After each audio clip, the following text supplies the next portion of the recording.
Okay, welcome to our MESA's second workshop this spring on IEEE 1815.2. Today we'll be diving deep into the functions that are included in 1815.2. I want to thank Francis Cleveland, MESA's long-term technical consultant, for joining us today. We also have Tyler Slay from Pacific Northwest National Lab, who's here to answer questions as well. Francis, I'm going to just turn it directly over to you and we can go ahead and get started. Okay. Um, so today we're doing more of a deep dive than we did on the first workshop. And I'm going to cover a little bit of the introduction, but then we're going to immediately get into the more of the details. With respect to questions, I can answer questions if it's put in the chat, and then hopefully Tyler or Darcy can say that there's a question that's relevant.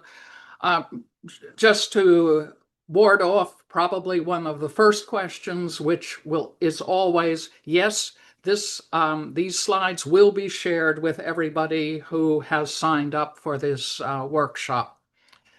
So that question is already resolved.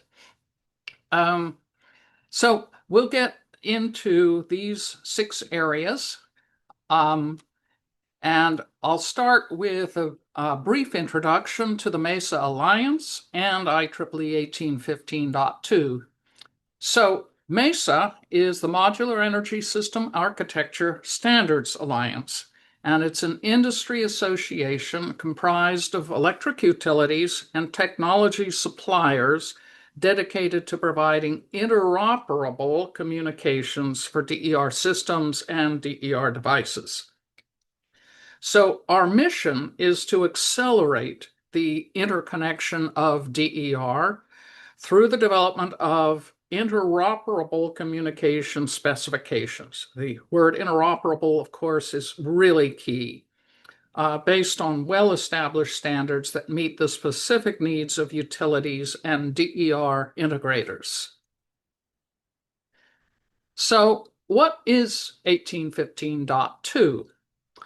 It is officially, the name of it is a standard profile for communications with distributed energy resources, DERs, using IEEE standard 1815, which is the DNP3 protocol, communications protocol. So what 1815.2 is the establishment of a DER profile for communications with DER systems, any kind of inverter-based resources, small or large. Although we do focus particularly on the larger ones because those are the ones that need to have much more interaction and possibly the type of SCADA-like interactions that are needed. And we also, the protocol and profile is also very good for microgrids. So internal to the microgrids for SCADA-like interactions with DERs and loads, controllable loads, as well as interactions between the microgrid and, say, the utility or an aggregator or some other entity that happens to want to manage the microgrid as a microgrid. So 1815.2 provides interoperability. As I mentioned before, this is really key. It's to make it easier for utilities or aggregators or other entities to communicate with a variety of, quote, DNP3 outstations. That's the term used by the DNP3 protocol and standard. But these can be supplied by many different DER manufacturers. And at the same time, it's easier for the manufacturers to build DER plants and systems that can interoperate with different utilities. So it's a two-way street. uh, in terms of interoperability. In addition, we're using the IEC 61850 data model for what's called the semantics or the names of the data objects. So this profile consists of a data model for DER communications, and I'll make a point, although we provide communications for the functions, this is not a functions standard. It is a communications standard. And it's based on selected data objects from the IEC 61850-7-420 data model, which is specific for distributed energy resources. And these are mapped to a fixed list of DNP3 data points. I'll get into the details of this, the gory details of this, in a little bit. Okay, DER plants and microgrids. This standard specifies the data objects needed for the many DER functions and IBR functions that are specified as functions in IEEE 1547 and IEEE 2800. But in addition, we have added functions that are needed for storage systems, and now even more so for controllable loads like data centers. So this is really important. We do go beyond what's just in 1547. And I believe the revision of 1547 will catch up at some point, but right now it still is focused primarily on generation.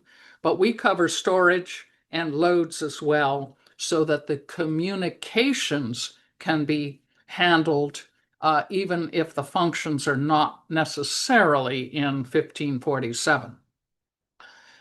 Also, because we've been around for quite a while, actually, but not as an IEEE standard, I'll show that in a moment, we still do maintain backward compatibility with our previous versions or incarnations, including the DNP3 application note of 2018 and MESA DER.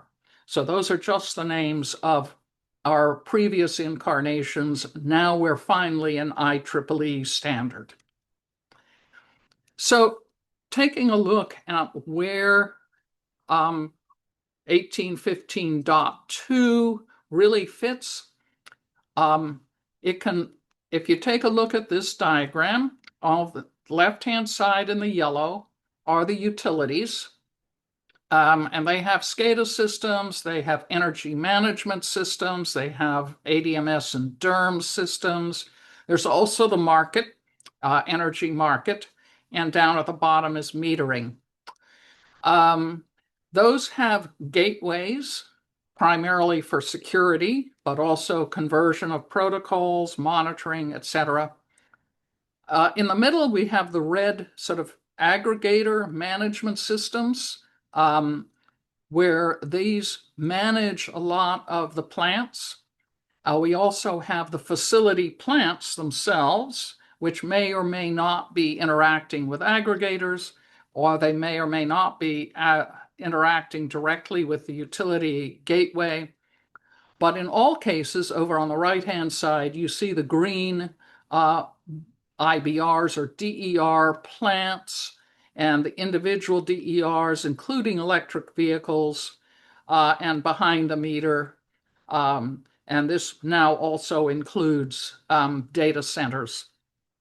So up at the top, you have the SCADA, where you have direct interaction between the SCADA system, the utility SCADA system, and say the DER plant used for grid support directly. So this indeed is a primary area where DNP3 is already used for most operations, and 1815.2 now allows it to be also used for DERs and not just basic DNP3 interactions. 1815.2 can also be used between the utility and the aggregator. Although there are other protocols being used there, like IEEE 2030.5 and possibly IEC 61850. The same is true for utility interactions directly with the facility or power plants, VPPs, microgrids, and all of those that do not necessarily have an aggregator. And those, again, all interact with the meters, which could be Modbus. That's the most commonly used protocol, but it can also be 1815.2, 61850, 2030.5, or OCPP for electric vehicles, or proprietary. So this is still kind of the Wild West internally to a power plant or an aggregator, but we see it eventually falling out that more and more of the interactions will be using some of the standard protocols, such as IEEE 1815.2. And that shows those highlighted here. Okay, so what functions do we have? And it's really important to recognize that we first have all of the IEEE 1547 and California's Rule 21 functions. These are all included and are basically the same ones and are compliant with the IEEE 1547 and the .1 testing routines for that.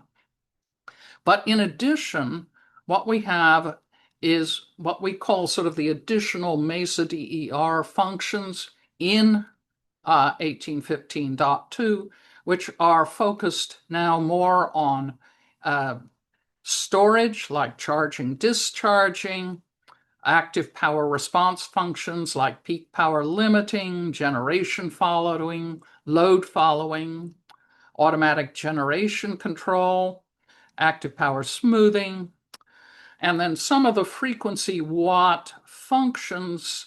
These are at the moment experimental because there's no really well-defined requirements yet, functional requirements for it.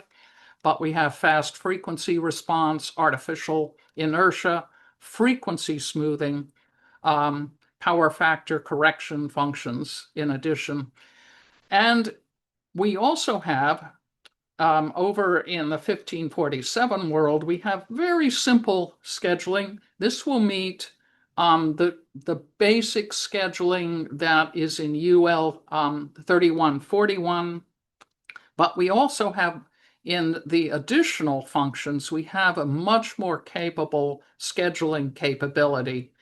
And I'll get again into that a little bit more later on. Okay, I'm not going to go through this slide in great detail, but what I want to point out is it's been a journey. We have started a number of years ago, many years ago, to use the California DER functions, the IEC 61850 functions. We developed sort of a preliminary specification. Down here in the blue is the DNP3 protocol, and we developed then some specifications, including the DNP3 application note of 2018. This was probably the best version of it before we decided it was time to actually create a standard. So now we have created this standard of 1815.2. It includes the document itself, as well as a spreadsheet, because the spreadsheet actually includes all of the data objects themselves, whereas the document describes how to use them and all of the requirements and the steps and the procedures and everything that you need in a communication standard. but the spreadsheet is really just a list of the data objects and their mapping to the DNP3 points. We decided to keep it in a spreadsheet rather than in a Word document because it's very hard to parse a Word document and come up with some electronic version. But we figured that the spreadsheet was better. And coming down below here, we are now in the process, or in the testing process, we've converted it, the spreadsheet, into JSON, which is a much better approach, but we couldn't do it originally.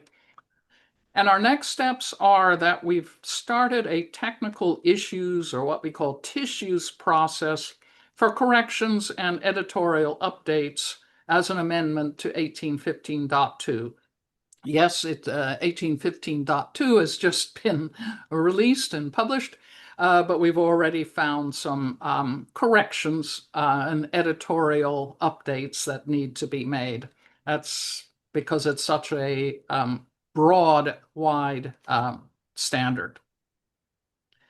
Francis, we do have a question. When comparing 2030.5 and 1815.2, the server side of the connection is in utility side and IBR or aggregator side respectively. How does 1815.2 simplify or complicate the system management comparing the two standards? Well, first of all, I would say that they're basically equivalent in terms of capability, but the DNP3 is a well-established protocol. And so all it takes then is if the utility already has DNP3, then all it needs to do is map the points, the data points, according to the spreadsheet data objects. So that from that perspective, that remains identical to whatever is needed to map the 2030.5. The difference, though, is that 2030.5 is really meant for, I wouldn't say quite occasional, but maybe every few minutes, maybe a few hours, few days interactions with limited interactions taking place. DNP3, and why we say, and I'll go back to this slide for a moment, DNP3 is a very high-speed, low-latency protocol. It can do sub-second interactions. It doesn't lose data because it's got a mechanism for making sure that all data is collected. It's meant for utility interactions with utility devices. So it's much more secure. I don't mean cyber secure, I mean power system secure method for interacting. It is much better suited, particularly for the larger DER plants, microgrids, or within, say, a facility where you're doing SCADA level interactions with the DERs. So 2030.5 is fine for saying, okay, here's your limit for tomorrow for the next 5 hours or something like that. It is not set up for high speed, low latency, very rigorous interactions with devices. And that's why utilities use DNP3 for all of their SCADA-like SCADA interactions with their substations and their circuit breakers and their transformers and everything like that. It's because that's what it's meant for. Thanks, Francis. And we're 20 minutes in, just so you have a time check. Okay, I'll keep going here. Okay, now this is a deep dive. So I am going to get a little bit into the gory details of this. And get first a little bit into the document, but then spend most of the time on the spreadsheet contents and layout and how this all works. So starting with the document, this is the table of contents. And there's obviously some basic upfront stuff where it's defining, how all of this is to be used, definitions, some concepts and context. But the main effort, the main work of the standard is in section 6, where we have a description of each of the functions. So some of the concepts up front, some of the basic DER capabilities, monitoring, metering, alarms, time synchronization, and so forth. Then we get into connect, disconnect function, cease to energize, the ride-throughs, voltage ride-through, frequency ride-through, and then the active power functions, charge, discharge, etc., down here, and then the reactive power functions, constant vars, volt-var, watt-var, etc. And we also have historical or engineering equipment data as a subsection. So as you can see, this describes how each of these functions are used. I will show that to you when we get into the spreadsheet a little bit more. But we also have, for convenience more than anything else, an overview of the 1815.2. So you have all of the functions here on the left, a brief description, where in the document they are covered, and you see that's in great detail there, and then the DNP3 point range. Again, I'll get in the spreadsheet, we'll go through these a little bit more detail, but we've tried to make it easier for people to understand how all of this fits together, so that we do have this table and we have another one for the actual 1547 functions to make those very precise. What do you need to meet 1547 compliance? So that's in a separate table, whereas this one covers all of it. Now you will notice over here, if you can read the tiny writing, it says AI, that's analog inputs, AO is analog outputs, BI is binary inputs, and BO is binary outputs. Those are DNP3 constructs because that's how DNP3 works. It has binary points and it has analog points, and you have single points going one direction and other points coming back in the other direction. So if you see this sort of key or structure of the 1815.2 spreadsheet, so now we're getting into the spreadsheet itself, you'll see that the DNP3 points are again BO, BI, AO, AI. We do have some other ones, but we rarely use those. And what we now have is we've organized the DNP3 points according to some of the requirements, like the configuration, or you can see it over here too, configuration and control points, the functions, the curves, again, I'll get into that, system meter, and extensions beyond the DNP3 app note, because we've tried to be backward compatible, but obviously we have some functions and some modifications to functions that have transpired since the year 2018.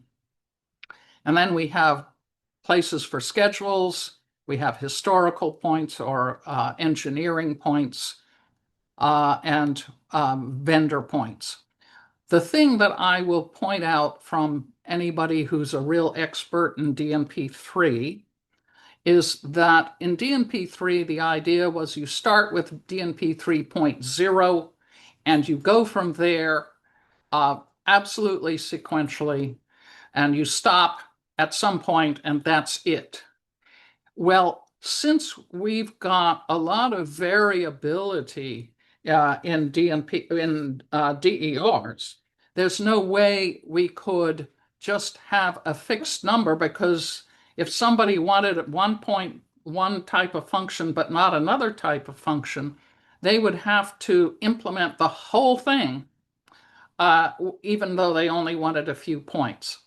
So we decided that we would shift what DNP3 does, and that's actually been updated now into 1815 itself, which is that you don't have to have everything sequentially.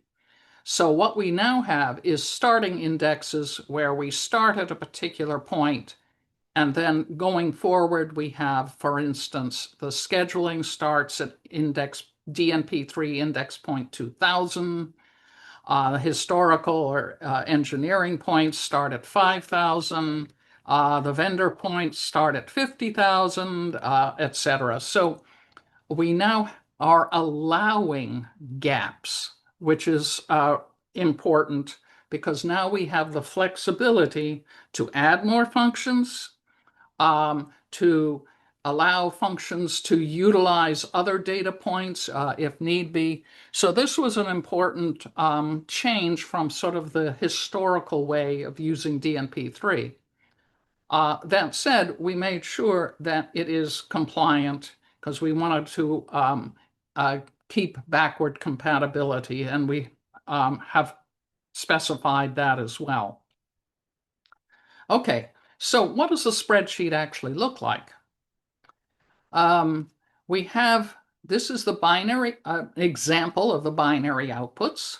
We have the first column is the DNP3 point index, and it's binary output 0, binary output 1, binary output 2, etc. And it literally just goes in that fashion up to whatever the number needs to be. It then jumps to the next index when we are starting a new topic like scheduling. Then it has the name and description here. It has what it means when the state, because this is binary, when its state is 0 or when it's 1. And then, very importantly, is the 61850 unique string. This is what ties it directly to IEC 61850, thus ensuring that we're using the same data objects, same terminology, same meaning, same everything that is in 61850. And for those that are not completely familiar with 61850, 2030.5 also uses the 61850 names. They have them in slightly different words, but they're the same meaning.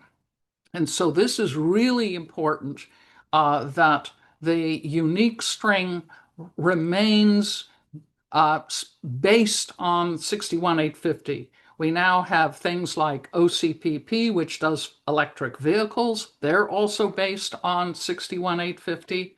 We even have, in a sort of way, Modbus linked to 61850 where appropriate. It's a little different with Modbus. But the point here is that we've now got a semantic data model, 61850, that is used not only for 1815.2, but also for IEEE 2030.5 and 61850 itself, of course, and is used extensively more and more for any other protocols that are going to carry DER functions over them.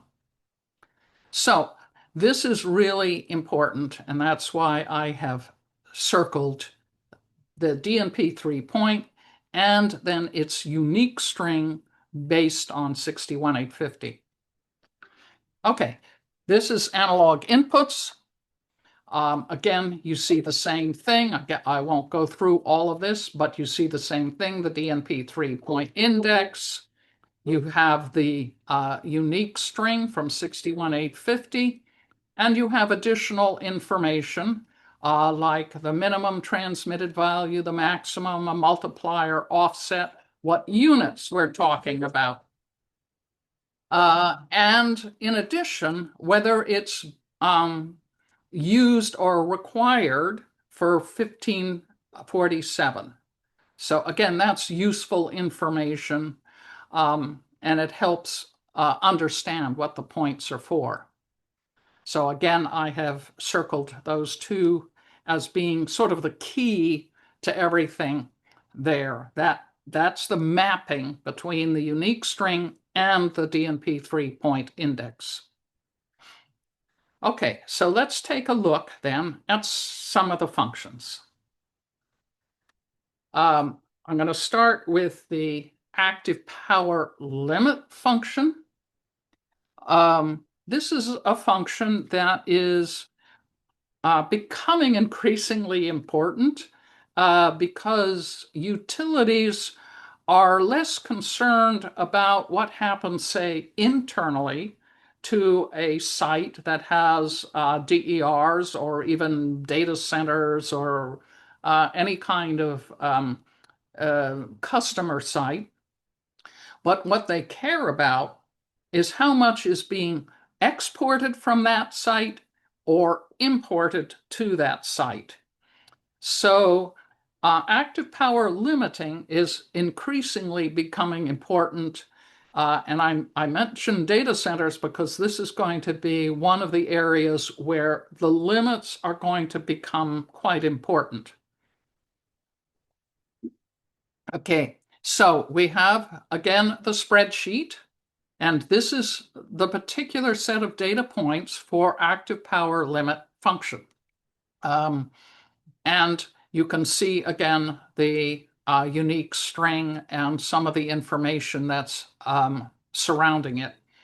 In the document, we have the set of steps that are either optionally required and what type of step they are, what the data point is, what type of data point with a data point number, and the readback point, because DNP3 works one way and then the response comes through a different point. So it's there's always has to be an association between the point number and the readback point to say, oh yes, it was, I sent a limit of 200 and now I'm getting back, yes, it is now 200. So in the document, so the top is the spreadsheet. In the document, you see the steps that are required, the optional steps that are required, and then either optional or required, and then what points they are. And then it includes a description of how it works, and it has many drawings that show, here's a limit, an upper limit and a lower limit of generation. Here's an upper limit and lower limit for charging or consuming power, importing power, or you can have a limit here for generation export and a limit down here for import for loads. So this is what the document looks like internally, the spreadsheet, and then in the document itself, some descriptions. Here's the frequency watt droop function. I won't go, as you can see, there are a lot of different points here. It's because there are actually different ways to do this, the frequency droop. And that's one of the reasons why we have to have a description that says, okay, if you're doing 1547 method of droop, here's what you need to do. If you want to do a simplified version, here's what you need to do. If you want to do a more complex version, here's what you need to do. So we do go through a lot of this in more detail in the document. One of the things I will mention here is that we have something called priority that's associated with each function. And this is because it's, although 1547 specifies sort of a basic priority of, what's more important than others, frequency is more important, active power, then second, and so forth. And well, the voltage ride-throughs are the most important, etc. Sometimes things can be of equal or slightly different importance, but they're both based on, say, active power. So is the power limiting more important, or is the power smoothing more important, or is the frequency watt function more important than the active power limiting function? Uh, so there's a way by using priority to actually fine tune exactly how this function will work with respect to other functions that maybe use the same um, you know, active power or reactive power or reflecting frequency, etc. Here's another one function. The peak power limiting, load following, and generation following are similar in a lot of ways. So we've actually mapped them in similar fashion. But it's really important to have the description. I haven't shown the spreadsheet because it's, again, just a list of data points. But here are the data points and the readback points associated with them, and the drawings and the descriptions of how these all work. Another function that we have put in, but you'll notice it's a slightly different color here. And the reason is that this is an experimental function. We have had at least one utility implemented the way it's defined here, which is why we've included it. But we don't believe that it is yet universally or even in a standardized way yet ready for prime time. So we've included it as an extension or experimental values. And because there's still a lot of work going on in, exactly how to respond to rate of change of frequency, Rokoff, and even how to measure Rokoff, because we're talking really high speeds. How accurate do you need, and how do you get that accuracy and precision and so forth? So there's still a lot of discussion in the functional world about Rokoff.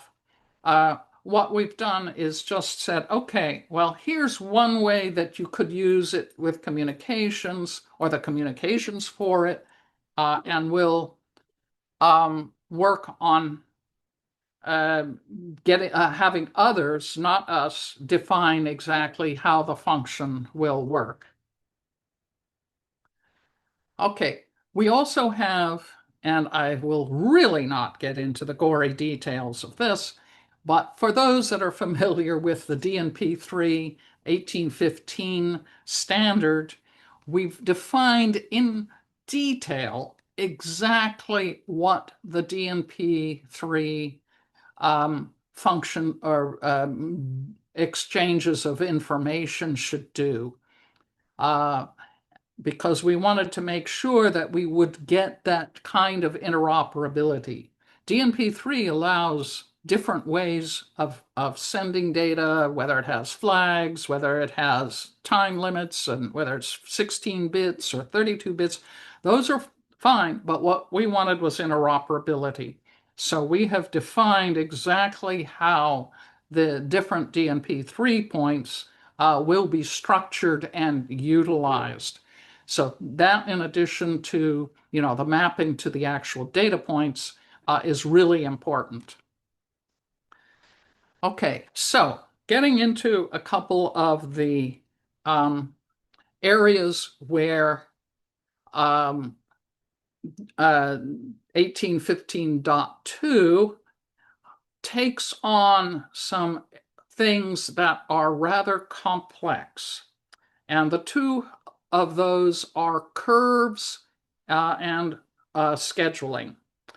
I'll get to scheduling in a little bit, but curves are important because what they amount to is a set of X and Y points, typically X and Y. We're not into three dimensions yet, but so we just have X values and Y values that will define a curve.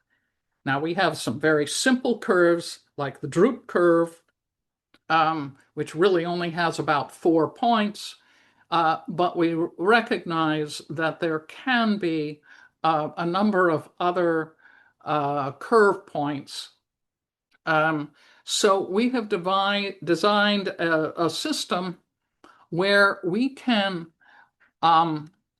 let different curves be used, let's say for volt-var, and maybe you could have even 3 or 4 curves associated with a volt-var function. So you'd use volt-var in the morning, volt-var curve number 1 in the morning and volt-var curve number 3 in the afternoon.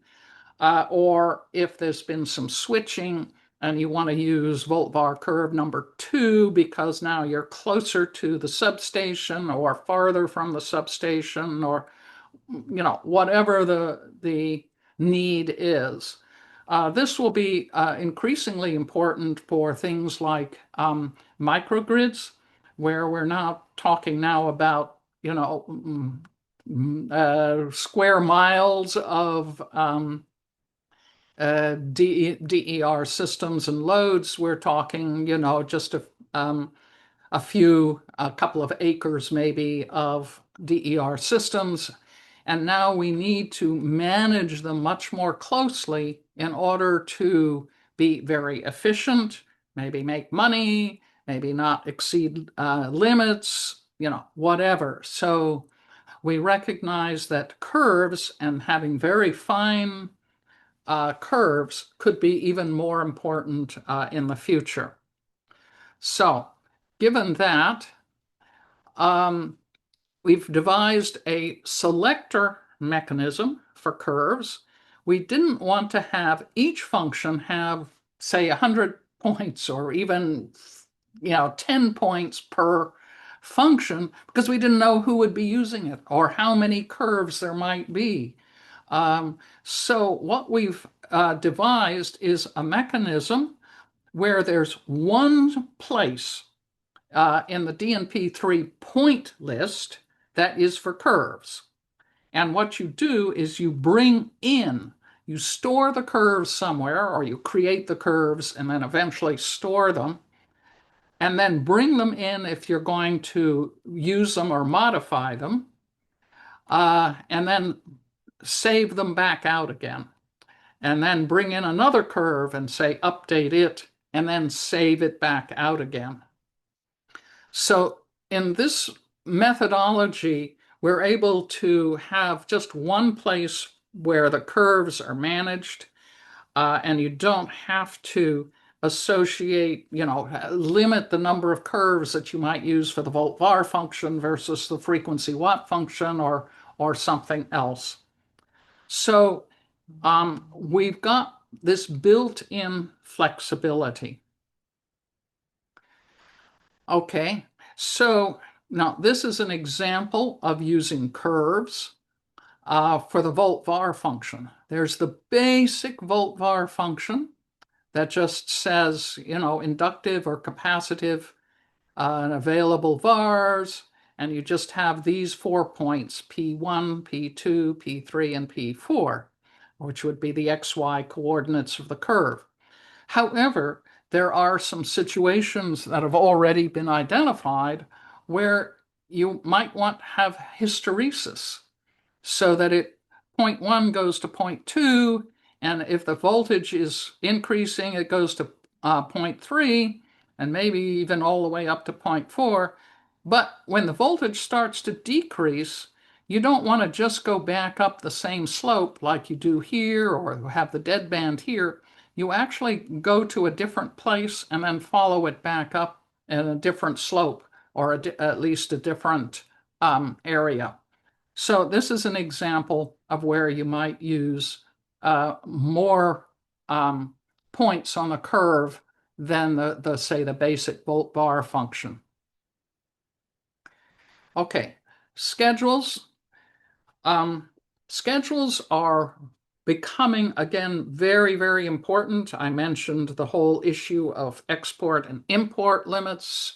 Um, in California, we're still talking about it, but it looks like there will be some way of establishing firm export limits and firm import limits, but we'll also have the ability to have non-firm export and import limits, which means that they could change on a weekly basis, a daily basis, an hourly basis, maybe based on price, maybe whatever, because the firm export limits would be set a year ahead of time or 2 years ahead of time. And you know that daily, weekly, monthly, seasonal variations can be enormous. So it's expected that scheduling will allow the changes from the firm limits to whatever the utility believes is reasonable to allow either export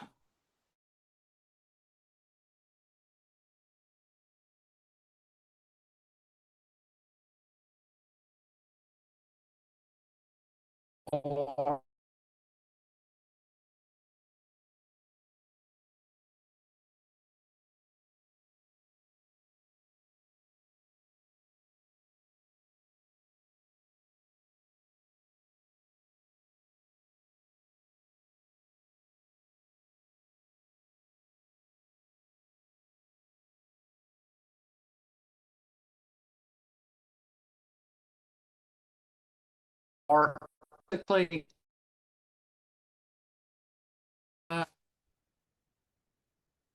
okay, let's try that again. Yeah, Francis, you froze for a minute there, so maybe back up a little bit. Okay, am And I back up?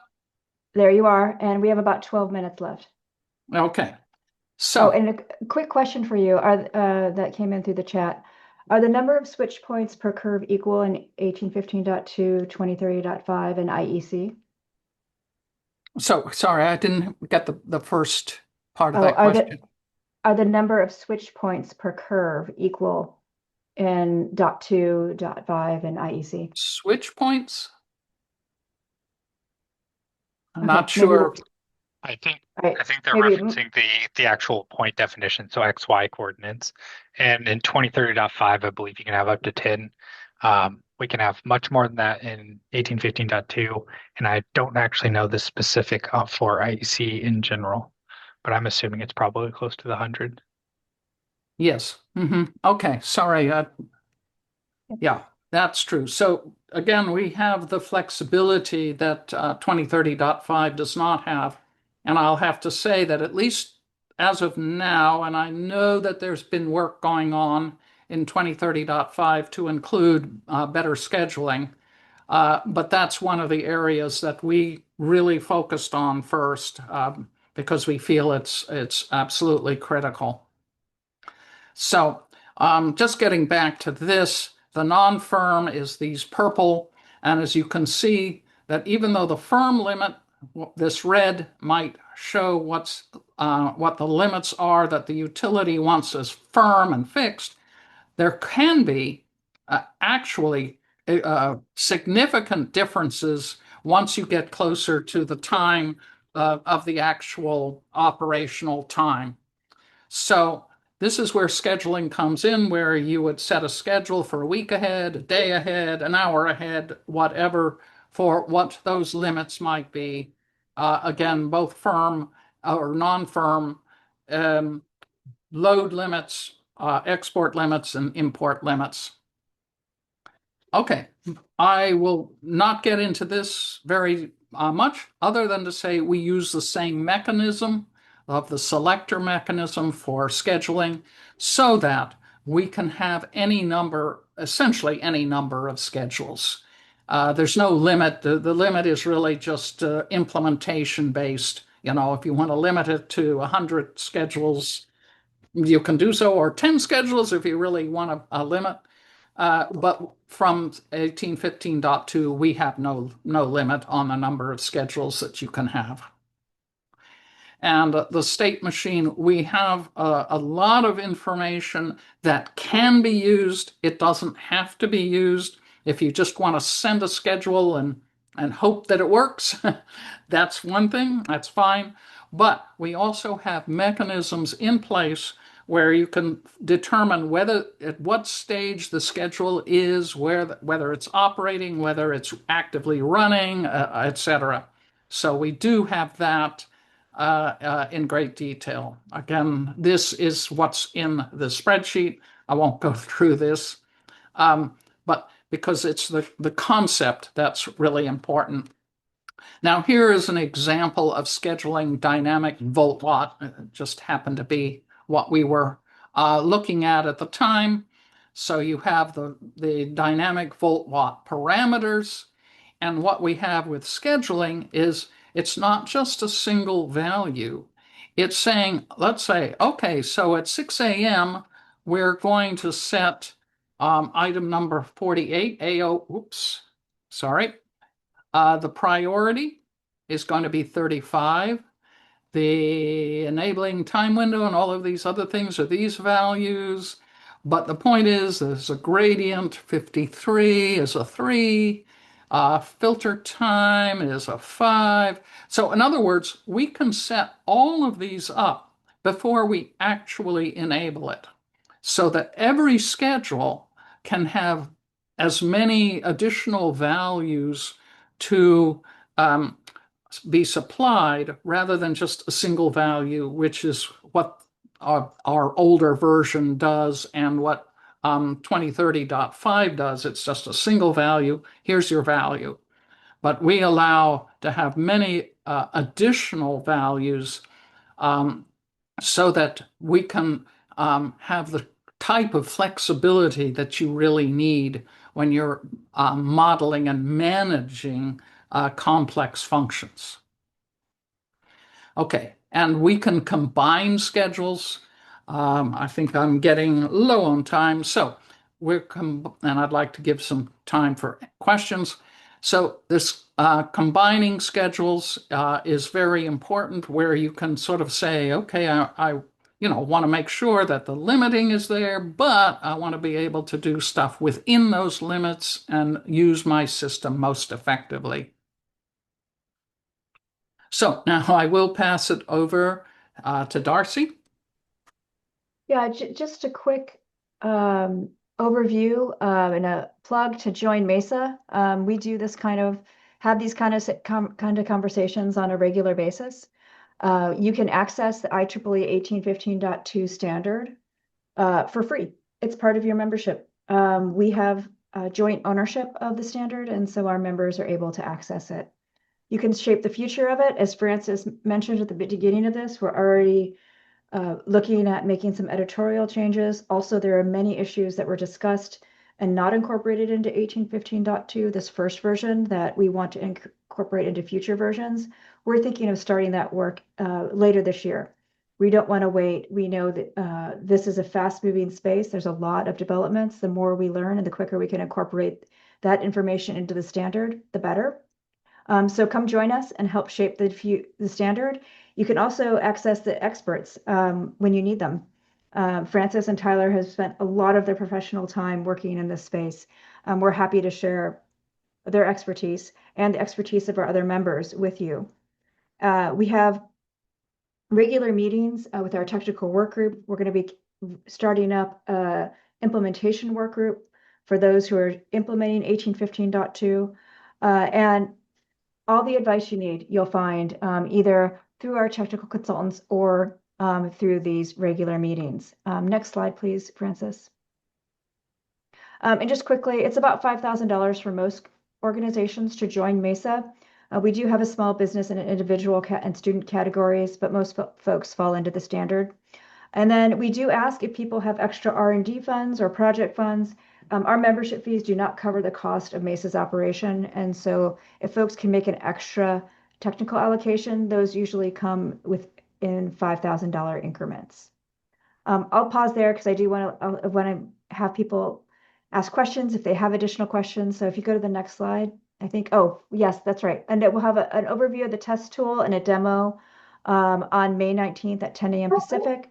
If you haven't, you should have received the link in the mailing that went out for this session. So please join us on that. So Francis, back to you and Tyler to answer questions. Yes, so this is the time for you to ask questions either in chat if you want, or in verbally.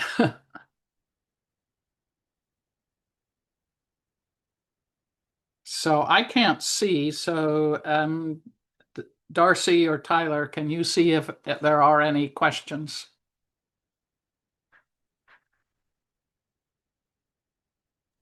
I'm not seeing any questions so far. Yeah, there currently aren't any, and I'm sure you can stop sharing the question slide so you can see if they pop up. Yeah. Yeah. So I will stop sharing. Now I should be able one to. last call for questions.